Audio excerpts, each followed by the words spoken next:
Assalamualaikum warahmatullahi wabarakatuh. Hari ini kita masuk ke pertemuan ke-11 tentang kompresi video. Kalau kemarin kita sudah bahas kompresi audio, sekarang kita bahas tentang kompresi video. Sebenarnya agak terhubung ya antara audio dan juga video.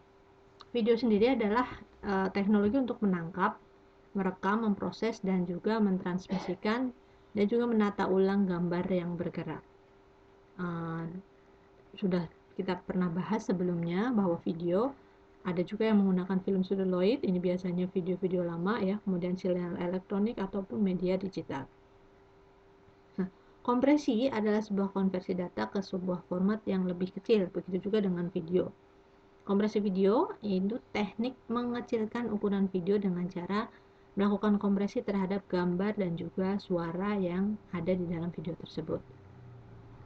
Kompresi video ini adalah bentuk kompresi data yang bertujuan untuk mengecilkan ukuran dari sebuah file video. Nah, video sendiri memiliki 3 dimensi, yaitu 2 dimensi spasial, horizontal dan juga vertikal, lalu 1 dimensi waktu. Di dalam video terdapat 2 hal yang bisa dikompresi, yaitu frame, still image, dan juga audionya. Kemudian data video memiliki redundansi spasial atau warna dalam still image-nya, dan juga redundansi temporal atau perubahan antar frame. Redundansi itu perulangan ya. Nah, untuk menghilangkan redundansi spasial dilakukan dengan mengambil keuntungan dari fakta bahwa mata manusia tidak terlalu dapat membedakan warna dibandingkan dengan brightness ya. Sehingga image dalam video bisa dikompresi. Teknik ini sama dengan teknik kompresi Lucey Color Reduction. Jadi bukan warnanya yang dikurangnya atau bagaimana, tapi yang dikurangi hanya kecerahannya atau brightness-nya saja. Kemudian ada penghilangan redundansi temporal. Ini dilakukan dengan mengirimkan dan mengencode frame yang berubah saja, sedangkan data yang sama masih disimpan. Nah, teknik pengkodean video ada beberapa macam ya. Yang pertama ada H261 dan H263. Ini adalah standar video coding yang dibuat oleh Consultative Committee for International Telephone and Telegraph. Kemudian dirancang untuk video conference. Kemudian kecepatan bitrate-nya adalah P kali 64 kilobit per second. Kemudian P-nya adalah frame rate-nya.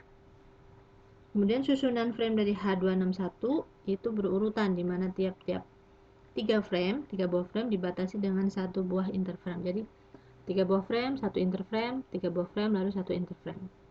Jadi ada jedanya ya. Tipe frame gambar yang didukung adalah CCIR 601 CIF ya, dan juga QCIF. Chromanya skalanya adalah 4:2:0. Kemudian mempunyai 2 tipe frame, yaitu intraframe atau in-frame dan interframe p-frame. Intraframe digunakan untuk mengakses banyaknya pixel, sedangkan interframe digunakan sebagai pseudo difference dari frame yang sebelumnya ke frame sesudahnya, di mana antar frame nanti terhubung satu sama lain. Nah, ilustrasinya kurang lebih seperti ini. Intraframe ya. Makroblok digunakan pada gambar asli adalah 16 kali 16 pixel.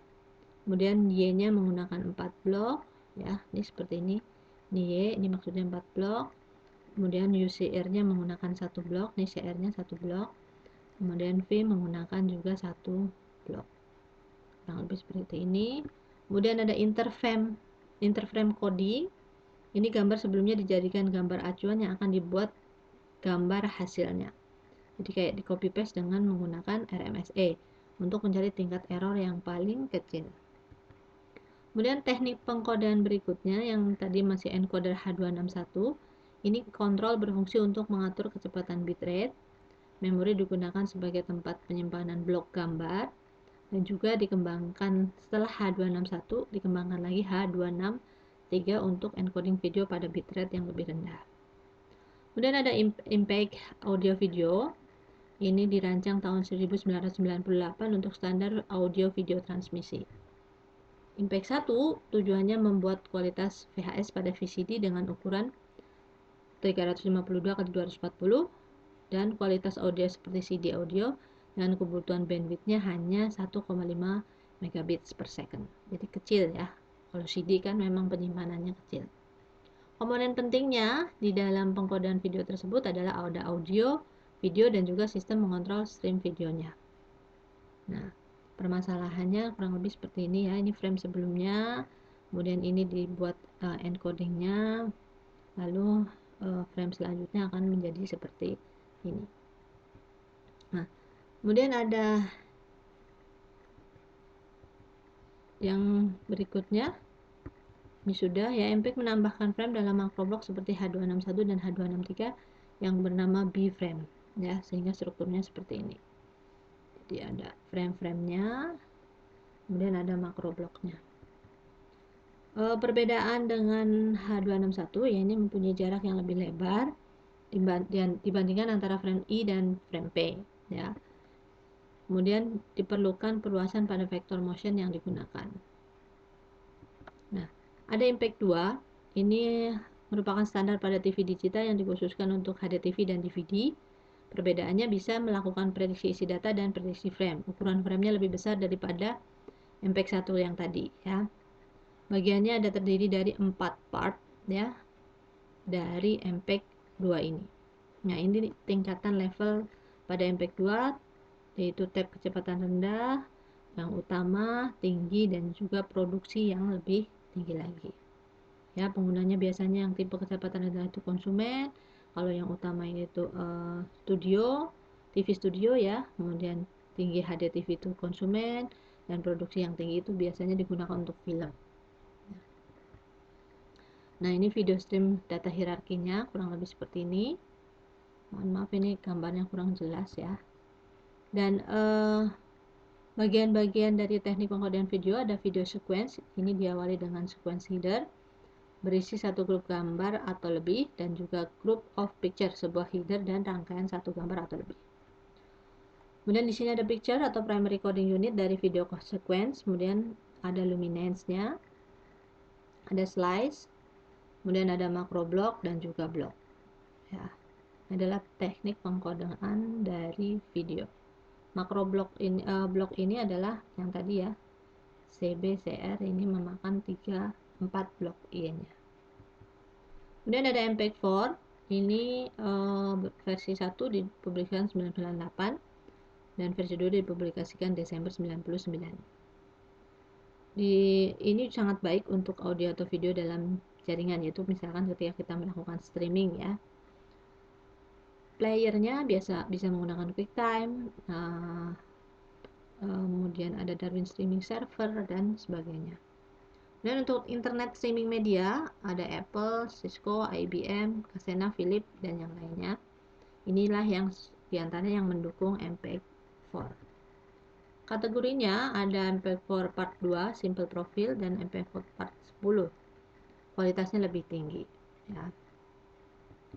Dan perbandingan antara kompresi yang tadi MPEG 1, MPEG 2, ini perbandingannya seperti ini.